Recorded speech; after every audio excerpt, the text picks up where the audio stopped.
a successful result in a contest, conflict, bet, or any other endeavor. A win is a victory. Victory. An act of defeating an enemy in a battle, a game, or any other competition. Victory is a conquest. It triumphs, it dominates, it succeeds. Victory defines a champion. Champion. One who has defeated or surpassed all rivals in competition.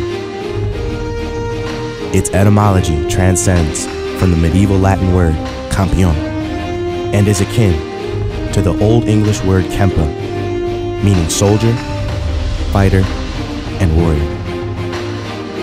A champion reigns above all enemies in a league of their own. This is a quest of champions.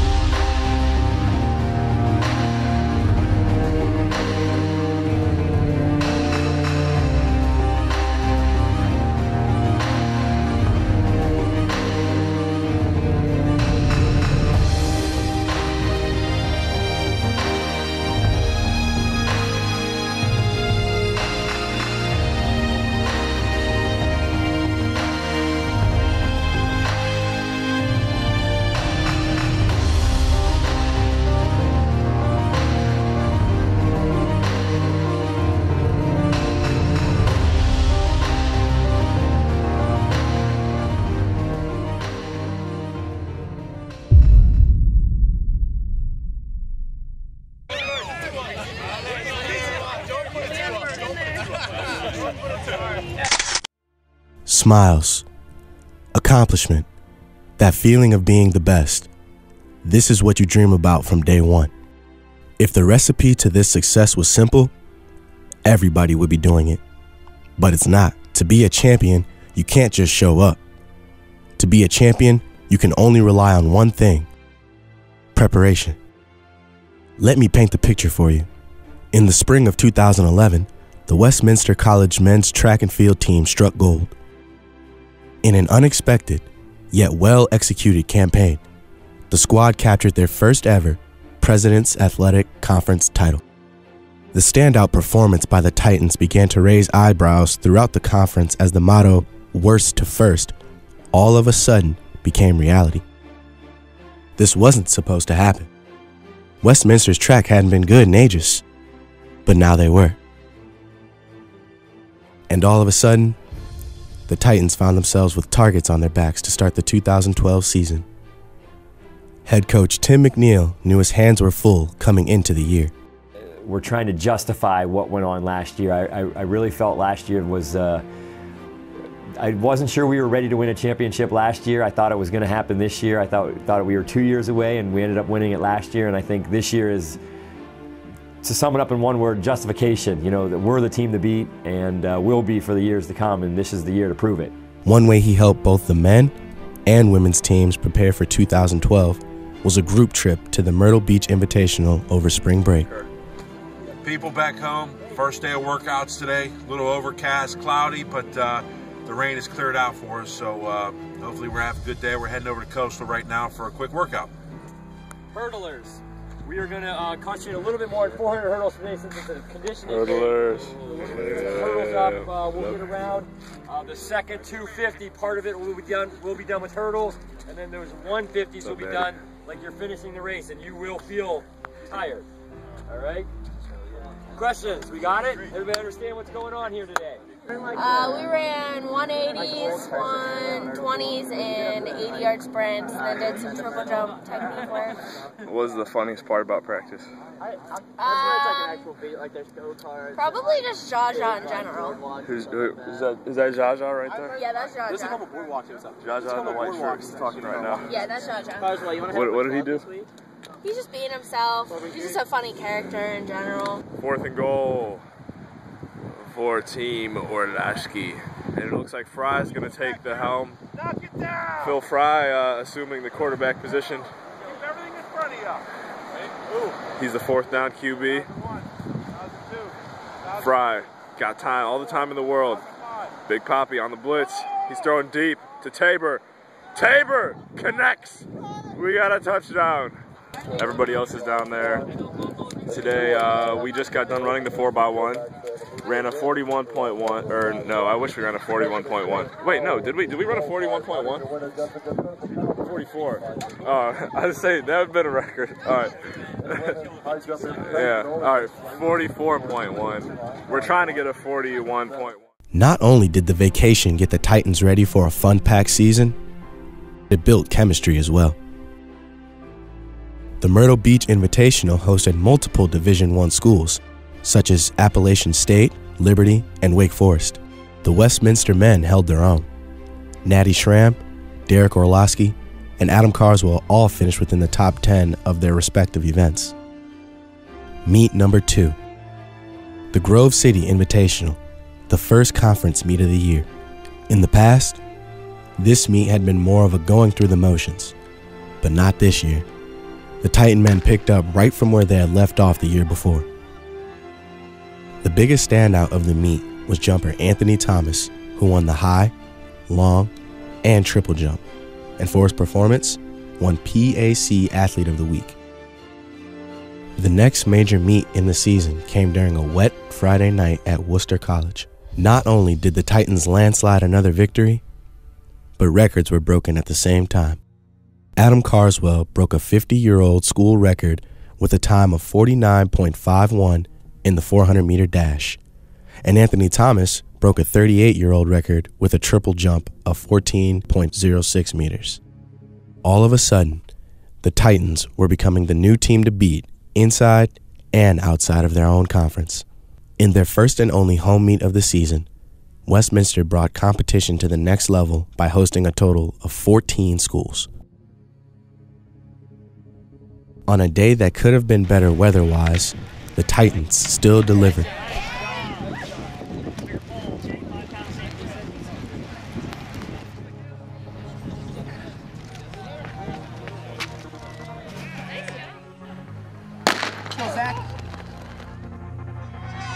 Go, Jeff!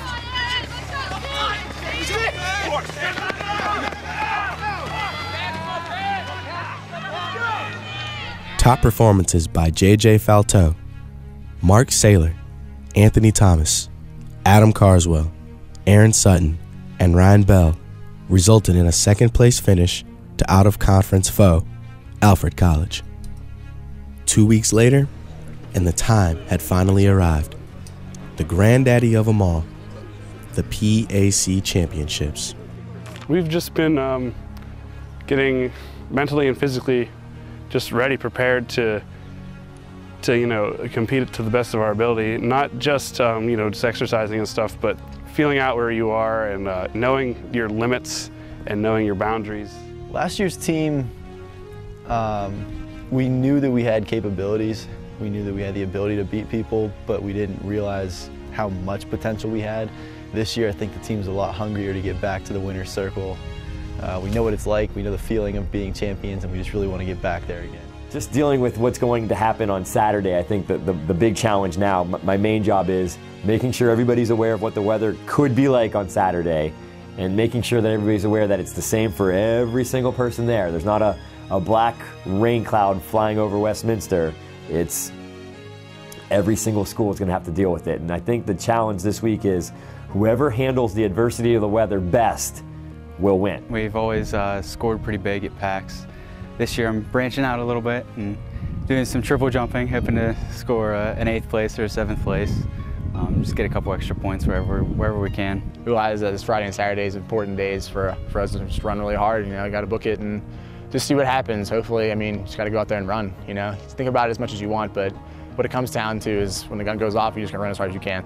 We just believe in working on our system continuously, and that way whenever we get to a meet that has a higher importance than our other meets, we just rely on the system that we teach, and we try to stay and work within our system. And as long as we're able to stay within our system, I feel that we'll be successful and be able to get our job done. Now we better be a resilient team because everybody's coming after us. We're not, before I think people just kind of overlooked us. They didn't think that we had the firepower to do it. Now people realize we have the firepower to do it, and certainly they're gearing to beat us. where sometimes, you know, somebody might not put somebody in a certain event because, you know, oh, doesn't really matter, we're going to win anyway. Now teams realize if they're going to beat us, they're going to have to do something extra, maybe put a one guy in 5 events or 6 events if he's that good, and if he can do it, you know, it could pay off. The meet was hosted at longtime conference rival Geneva College in Beaver Falls, Pennsylvania. On Friday, April 27th, 2012, the Titans began their final battle of the season in the 2-day championship meet. Riding the success of an outstanding pole vaulting unit, Westminster dominated the scorebooks early. The top 5 scorers out of a possible 7 were Titans. Mark Saylor took home the gold while setting a stadium pole vault record, nailing a height of 4.6 meters. Followed by teammates Natty Schramm and Caleb Smathers, who both cleared 4.45 meters. Ryan Bell won the team's first ever PAC title in the javelin with a throw of 66.42 meters.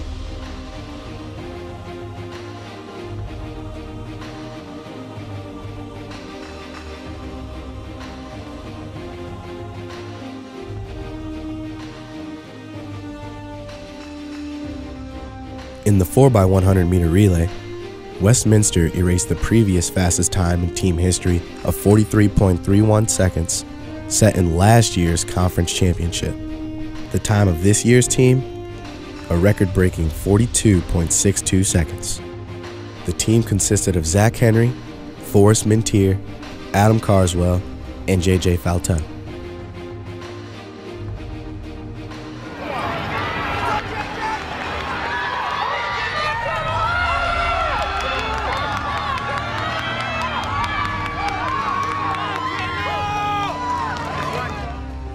With a time of 48.87 seconds and another victory in the 400-meter dash, Adam Carswell broke a stadium record and re-broke his own school record. There's another story behind this gold medal, but we'll get to that later.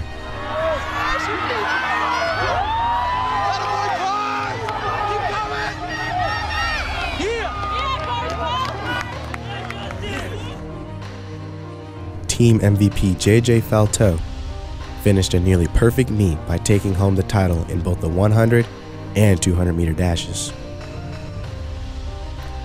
Falteau ended the weekend with more gold medals than any other athlete in the PAC.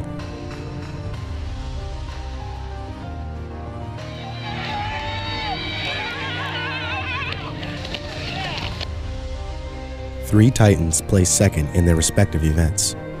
This included the 4x400 meter relay team of Carswell, Henry, Falteau, and Smathers, Anthony Thomas in the triple jump, and Jason Frawley in the shot put. Bronze medalists from the team included Henry in the 100 meter dash, Carswell in the 200 meter dash, Orlowski in javelin, Thomas in the long jump, Aaron Sutton in the 1500 meter run, and David Wright in shot put. In a season that looked just as promising in the end as it did from the start, the Westminster Titans did it again.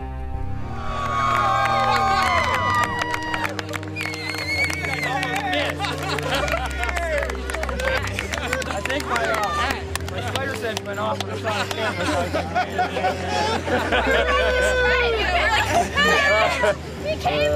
Hey, great job. Great job.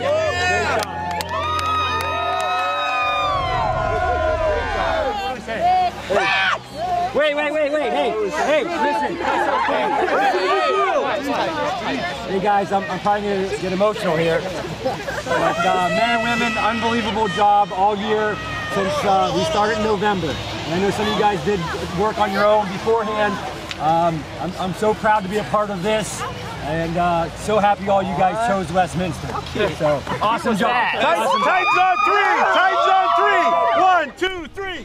A team that used to be the bottom feeders had all of a sudden made a name for themselves. And they deserved it. Back-to-back champions of the PAC. And your winners with 188.5 points, Westminster.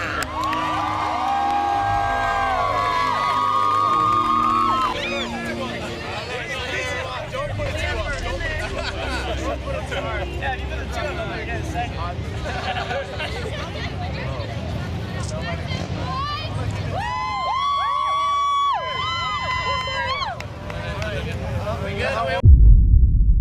But wait, did you think we were done?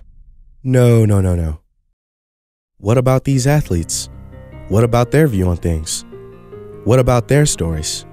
Their insight on what goes on behind the scenes? There's still much more behind this 2012 championship caliber season. Let's take a look. I would say that this year, the track team really blossomed some new relationships and strengthened some other ones. It all kind of started at the Myrtle Beach meet. Kind of talk about experiences you had with the team.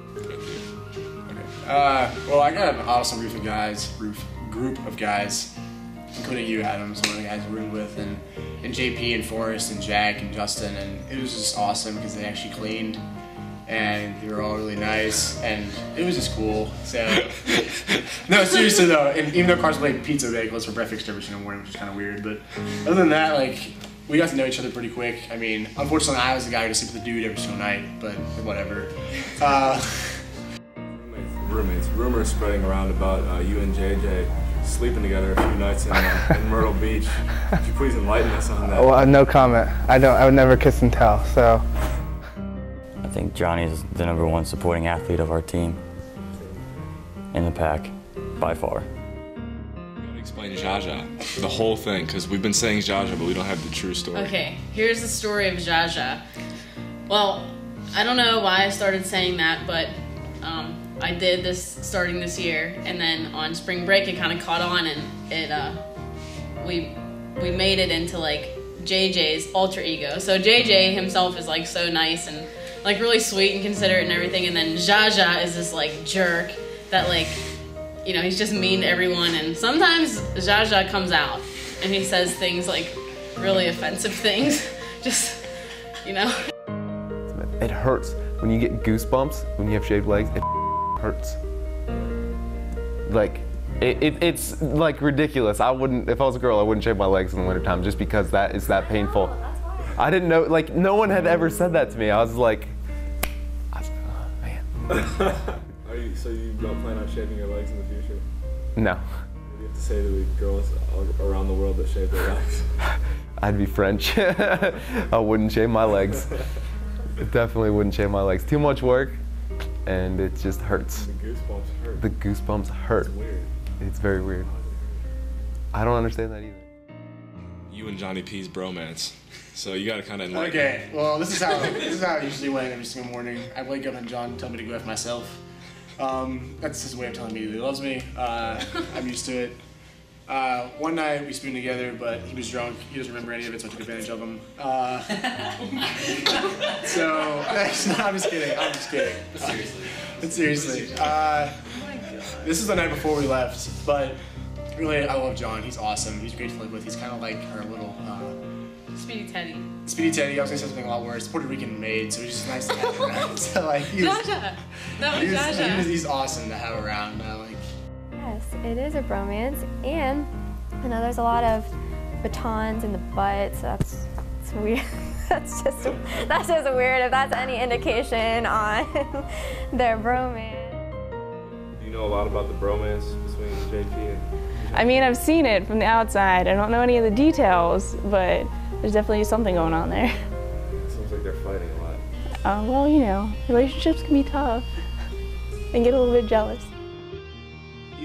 He's great, except when he's salty. He's horrible to be around when he's salty, but he's awesome. What was a moment where he was salty? Practice sometimes you get salty. He's just randomly salty. I don't know. He's sensitive. He's real sensitive. It's chemically related, I think. He's got issues. Yes. So everyone wants to know what's going on with you and Leah. Now, another hot topic right now. You and Bali. Oh yeah. Yeah, we talked about it a little bit earlier down here. Well, she's pole vaulting, and then I'm a thrower, and then I talked to her at the Baldwin Wallace meet. She had a bad meet, and I felt real bad for her because it was her first freshman meet. I had the same problem last year, And like I felt bad for her. I came up to talk to her, just like tried to comfort her a little bit. Didn't even know her at this point. I was just like, don't worry about it. It's your first meet, freshman meet, first one. It's out of your way now. Just go have fun. She saw the guy. I don't know if you saw him, but she saw the guy that was throwing the shot put like 70 feet indoors, just like bombing it, hitting the high jump pit from the ring. And she texted me and was like, I am watching the biggest guy I've ever seen throw the shot put the farthest I've ever seen in my life. And I was like, yeah, that guy's #2 in the world right now. Oh, is that what he said? Oh, okay. Well, I just know that we talked a little bit the night before the Mount Union meet, and then I told him, I was like, there's this really huge shot put guy here. I was like, you would be amazed at this guy. He's throwing like a gazillion feet. I'm like, you just need to see this right now. You'd be amazed because he's like the 2nd in the nation or something like that. And it's just been getting better than that. So I know the spring break trip, you know, was a lot for us. But there's that. Is that like the big story? Yeah. Is us two? You two and then Forrest and Haley together. Oh yeah, I honestly don't even know what's going on with that. So you don't know anything about Forrest and Haley? I mean, I knew that like they were talking, kinda. Forrest and Haley? I don't know, but like I don't really talk to Haley about that kind of stuff, so I don't know. I found out through my roommate more so than I have from Haley, so I don't really know any juicy details about that. Christian Friday. You little wimp. Like, if you ever push over a hurdle again, I will seriously come and throw the hurdle at you. Like, that was the dumbest thing I've ever seen in my entire life. And then if there's another one, he was hurdling in the middle of a race, one of our first one at Geneva. I don't remember where we were at, Grove City or where we were, and he hurdled, did bad on it, like did a bad start, was going, and then just stopped and pushed over the hurdle and walked off the track on the 3rd hurdle. Like, I've never seen a bigger drama queen in my entire life. Drama queen. A lot of that I don't want to get into because it involves my personal life. But some of it's just like people not wanting to come to practice, or like people that, there's so much I can't say. People that live together. Okay, there's 2 people that live together, they're both girls, and they live in the same dorm room, and they don't like each other, and it causes a lot of drama that's unnecessary. And they're girls, and it's just ridiculous. Well, first of all, Anthony, probably one of my best friends here. I mean, he doesn't really practice that much. If you're, what was he at one time he was like #7 in triple jump in the country. Like, if you're that good, like, you put just a tad bit of effort into it, you'd be the best. Like, I don't understand it. And you come to practice twice a week, maybe jump, probably not. But that's not even it. Like, he can show up to practice whenever he wants, as long as you win packs, that's fine. But you know what I mean? Like, he just whines and complains all the time. Well, my knees hurt. My legs hurt. The knees, just tendonitis, and that thing down there, I don't know, just really bothered me lately. Just shut up and jump. If you just shut up and jump, then we'll be all right. For one, I've been to more practice than Kendall. And maybe you'll do a little better. Maybe you'll quit fouling your jumps. You fouled about 10 jumps this year that probably could have been your best. So if you quit whining and just jump and get the right jumps, then you'd be all right. But nah, luck to death, bro. I'm gonna beat you at some point in time. 2, I think he might have placed 4th place in girls long jump at PAX. So therefore, I don't think he has the right to say anything to me. What would he say, like, in response to you? He'd probably say that I got like 4th in the women's long jump in PAX, which would probably have been the case if I was scored for women's, because it was awful. But at the same time, I don't know. He probably hate me for it, but he knows how I feel about it. So yeah. It's good to get it out there. Oh yeah, of course, gotta let him know. Any final words for him? Quit being soft, and maybe you'll break a record. Just saying. And 3, he's right. I could do better at things, but so could he. So if he could get in the field of jumping within 4 feet of me, then tell him he can come say something to me. Good job, congratulations, good job. Boy, good run.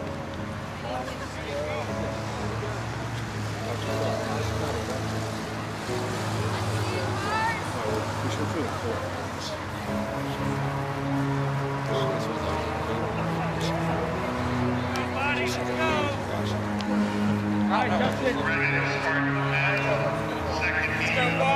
go, Bob. You got this, dude. Come on. It's all you. Congratulations on you. Go. Let's go, Al. Let's go. Come on, Adam. Everything on shot. Let's go.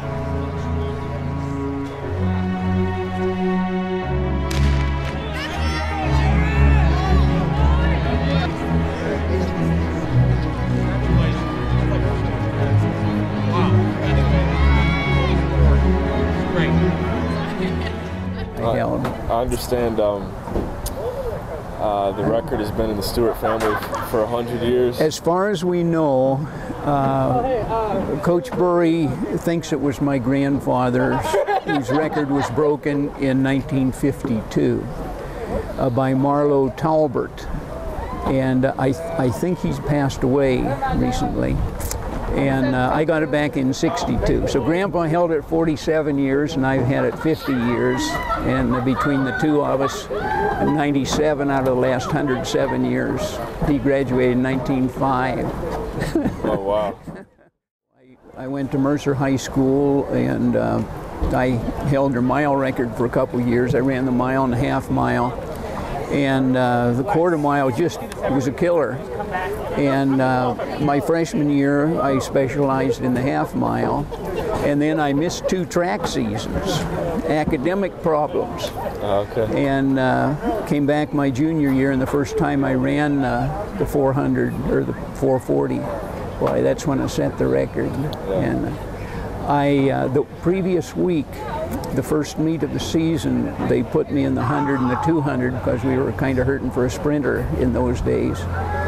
And I anchored the mile relay that day with a 47-8 split. And I kicked a little bit too late. I lost to a fella we were running against Slippery Rock, and I was roughly 20 yards behind him when I got the baton. And I just stayed with him until going into the corner. Mm-hmm. And if I'd have kicked just a little quicker, I lost by a whole foot.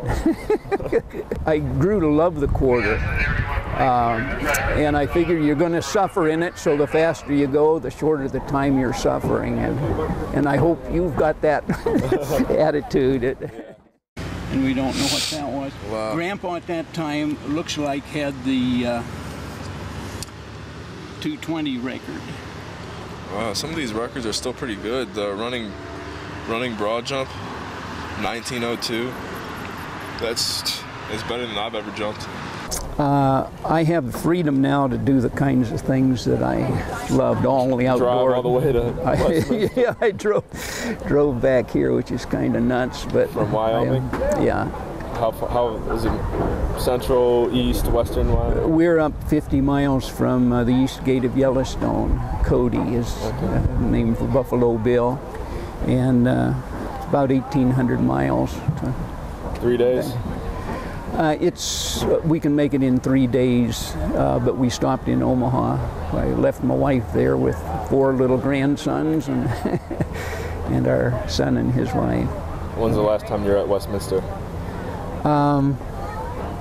2 years ago, we had a special family reunion south of Mercer, and got to bring all 3 kids and all the grandkids down to the college, and went into the field house and saw my name there on on the record board, and now your name is there. Yeah, I'm honored, truly honored, especially to finally meet you. What would you have to say to any of your fellow alumni that are still out there that might see this documentary? I just hope they enjoy it, and man, time flies. Here we are a half century later, and on the inside you don't feel that different. But there's there's a whole lot of weight that's being carried around here, and well, our bodies aren't what they used to be. Linus Stewart's running corks. They used to run hands close. It's kind of developed a little bit since then, but over 100 years old right here. Okay, here are the records. They had a world's record hose run, 880. 2 minutes, 33 and 3/5 seconds. Nobody knows what it is. Wow. What was the hose run? We don't know. Excuse me for remembering entirely too much stuff. I guess the older you get, the more you sharpen your memory and think about the good old days. That's awesome. So thank you. So thank you. This has been fun, just being here and getting to see this and seeing Paul Sanders. You know, he was. You went to school with him, right? Yes, he was a year ahead of me, and he was a machine. Yeah. We'd take off in cross country. I'd keep up with him, I suppose, for 2 miles, and then it was all over. Three-peat. Three-peat. Let's do it. Three-peat, definitely. Just gonna keep doing what we're doing and coming back as dual champs next year. Titans come back for the three-peat. Kendall, Marcus not come out next year. Other than that, that's all I got. Three-peat next year. Three-peating next year. I want to be able to do this interview again if somebody else is doing that on the three-peat. So hopefully, I mean, I want to bring another one home. Next year, I want to get the pack title in shot put. I want to get that medal, but I mean, I just gotta work hard, get after it, you know. So there you have it. From worst to first, and from first to better, the Westminster College Titans proved worthy. Who knows what the future has to hold? All I know is you're gonna need some sunglasses, because it's looking bright. On behalf of this wonderful organization, I'm Jamar Williams. Thank you, and go Titans.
Repeat.